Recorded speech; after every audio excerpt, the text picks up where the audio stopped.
ರಾಜಕೀಯ ಭವಿಷ್ಯಕ್ಕೆ ತೊಂದರೆ ಆಗುತ್ತೆ ಅನ್ನೋ ಇಲ್ಲೊಂದು ಕಡೆ ಕಲ್ಪನೆ ಇಟ್ಕೊಂಡು ನಾನು ಅವತ್ತು ಮಧ್ಯ ಪ್ರವೇಶ ಮಾಡಲಿಲ್ಲ. ಏನ್ರಿ ಗೌಡ್ರೆ, ಕಟ್ಟಿ ಹಾಕಿದ್ರು ಎಲ್ಲ ನನ್ನನ್ನು. ಈ ತಾಲೂಕಿನ ಕೆಲವರು ಕಟ್ಟಿ ಹಾಕಿದ್ರು, ಬೇಡ ಬೇಡ ಮುಟ್ಟಬೇಡ್ರಿ, ಸುಮ್ಮನೆ ಇದ್ದು ಬಿಡ್ರಿ ಅಂತ.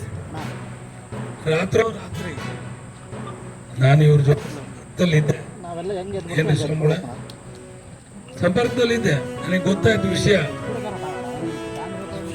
ಇರ್ಲಪ್ಪ ದಯವಿಟ್ಟು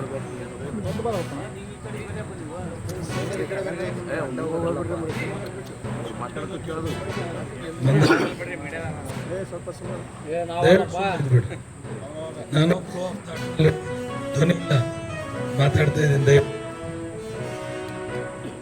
ನಾನಿವತ್ತು ಬರಬೇಕಾದ್ರೆ ಸಾಕಷ್ಟು ಯೋಚನೆ ಮಾಡಿದ್ದೇನೆ.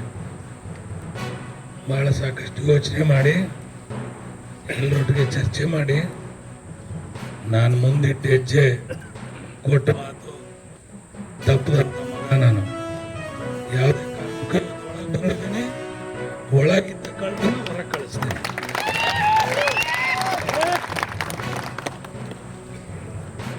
ನಾನು ಬಂದು ತೊಂದರೆ ಆಗುತ್ತೆ ಅಂತ ಹೇಳಿ ನನ್ನನ್ನು ಇವತ್ತು ಒಳ ಬಿಟ್ಕೊಂಡಿರಲಿಲ್ಲ. ಇವತ್ತು ಸಮಾಜ ಒಳ ಬಿಟ್ಕೊಂಡಿದೆ.